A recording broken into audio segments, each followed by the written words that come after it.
If you haven't heard about Anchor, it's the easiest way to make a podcast. Let me explain. It's free. There's creation tools that allow you to record and edit your podcast right from your phone or computer. Anchor will distribute your podcast for you, so it can be heard on Spotify, Apple Podcasts, and many more. You can make money from your podcast with no minimum listenership. It's everything you need to make a podcast in one place. So download the free Anchor app or go to anchor.fm to get started.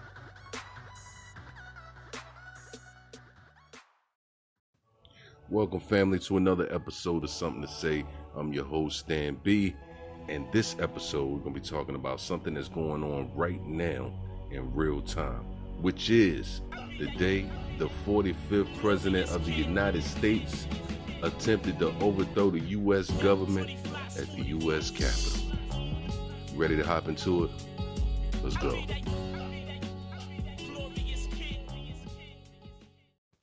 Welcome, family, to another episode of Something to Say. I'm your host, Stan B. And today is January 7th, 2021.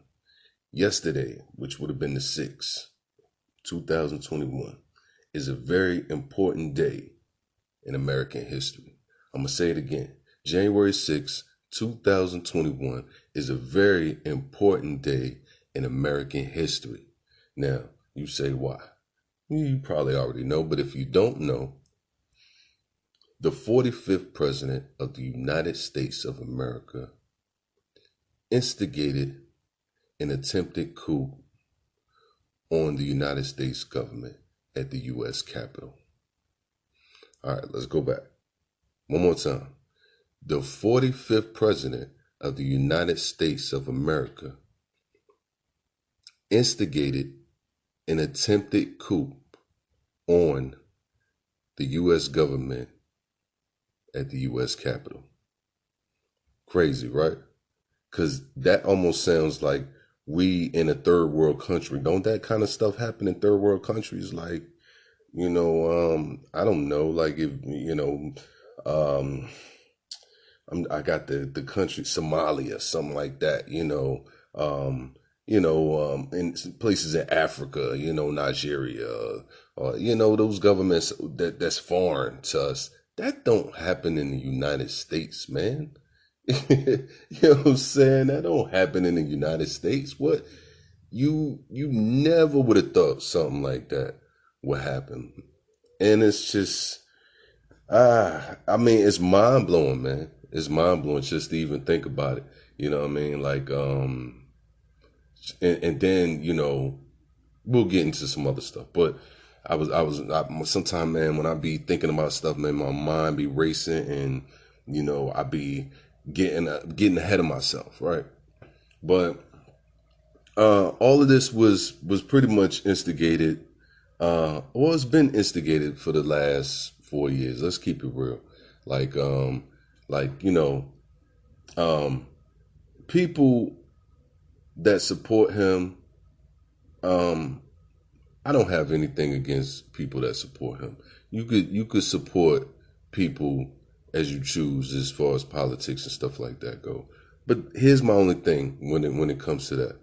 Let's not void morality out of the picture of being a politician, because a politician is a person. Politician isn't a robot. It's a person. It's a human being, So you got to have some kind of morality in being a politician and being anything. You see what I'm saying? If you're a lawyer, you got to have some kind of morality with you, man. That's just what I feel about it, And so I feel like it's the morality of this thing is just is gone. Like, we've had a man in there for 4 years that just, you could see, just don't have a good moral compass. You know what I mean? He just don't. And for people that support him, a lot of times they they tell you all the good that he's done, like economic. They'll pull all these things out of a hat that he's done that's supposed to have been good. But like a lot of time, even though they saying that, they really can't tell you how that benefited them. You see what I'm saying? Like if what he done benefits them, you know what I mean? And then at the same time, the thing that I try to get people to understand is just because I do so-called nice things for you or say nice things about you, doesn't make me a nice person. My character and my morality is going to depend on that. Because I could be a chameleon and show you a face that ain't true and be giving you this and do that for you and say this and say that. You see what I'm saying? With an agenda, with a goal to get somewhere, with an ulterior motive. You see what I'm saying? And I just don't I see this guy for who he is, man. And that's just keeping it real. It's no hate against the man. I don't hate the man. It's none of that. It's no racial hatred. No, none of that. Like, look, anybody know my background too, that's real close to me, shout out to two of my, biggest supporters, two of my peoples, my cousins, Sonny Ock and Big B, they both was in the military. So we all three of us are considered vets in the U.S., military. And we paid our dues, did what we did, put our time in, and what have you. But that was crazy to see that right there. You see what I'm saying? Like, I think we might, I don't know their particular views on this or what have you, but I know neither out of the three of us are like radical. We know what it is, but we're not radical. Like we gonna run up and we would never would have done something like that because we know, like, man, you gonna catch it. You see what I'm saying? Like you're not gonna be able to run up in the Capitol, man. You know what I'm saying? Like we know that, and then you see the double standard. And let's just keep it real, man. Let's stop acting like certain things don't exist. They exist. And because I say it exists doesn't mean they exist. They already existed before me.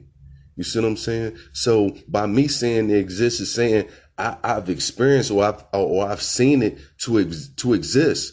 But just because you haven't seen it doesn't mean that it doesn't exist. If I say ain't no poverty in the world, does that make it's not poverty? Like, it's poverty. Maybe I'm not right there to witness the poverty right there, but it's poverty. You see what I'm saying? So, I say all that to say, there is a double standard. There is racism. There is color barriers and prejudices and different things like that, man. It is. It just exists. Period.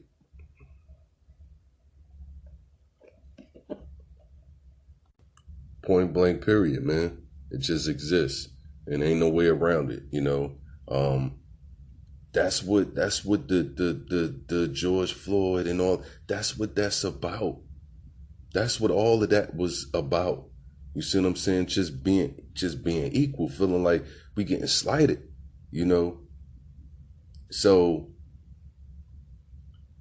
just seeing how they ran up in there, man, how they, like I seen a video, and this video was, they had the people, whoever was recording this, looked like they was already inside the barrier. And so they was recording and they had somebody else like kind of standing in front of them.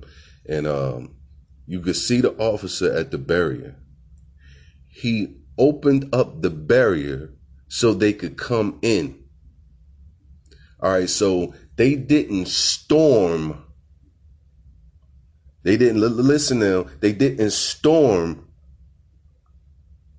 the Capitol. That ain't what happened. Maybe in some other places, maybe outside of this little video, because I don't know where this particular place was at, but maybe outside of this somewhere, in some other places, maybe that got stormed. But this video I watched, this officer opened up the gate. Not the gate, but the barrier. He moved the barrier to the side so they could come in, man. You the police. You the security. You the last defense. I mean, I know you outnumbered.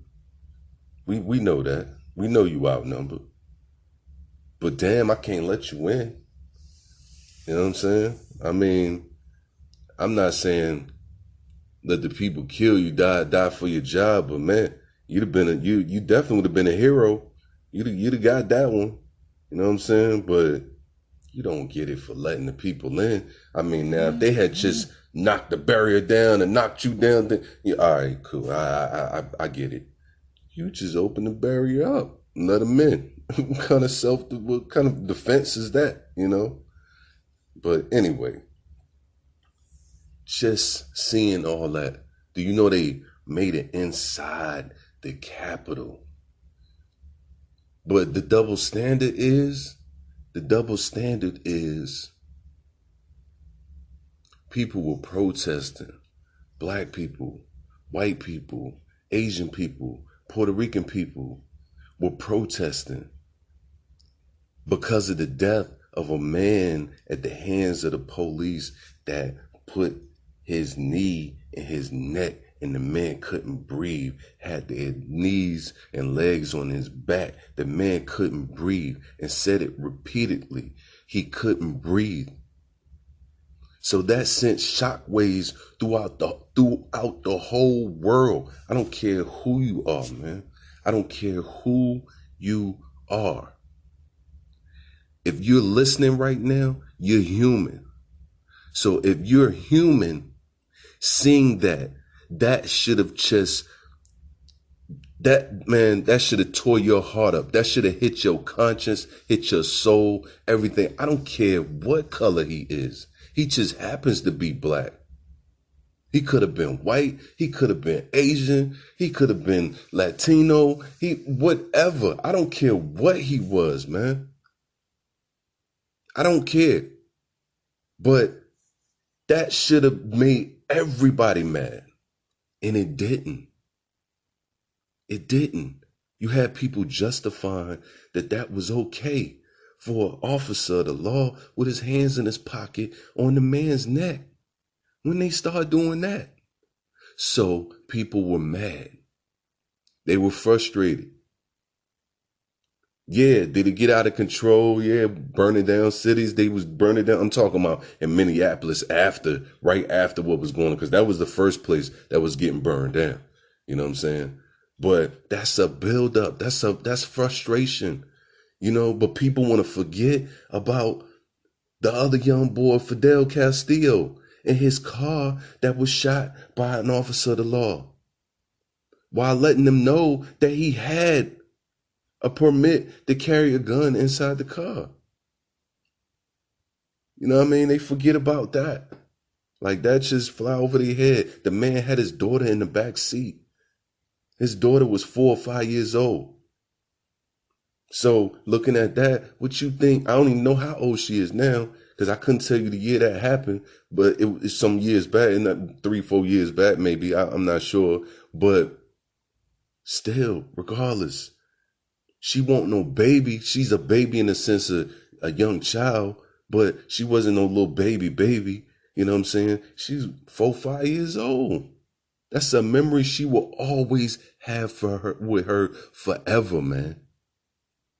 Do you know the type of psychological trauma that's going to cause her for the rest of her life? But don't nobody think about that, though. That's not something that, anybody thinking about. Who cares about that? This man got shot. He bleeding.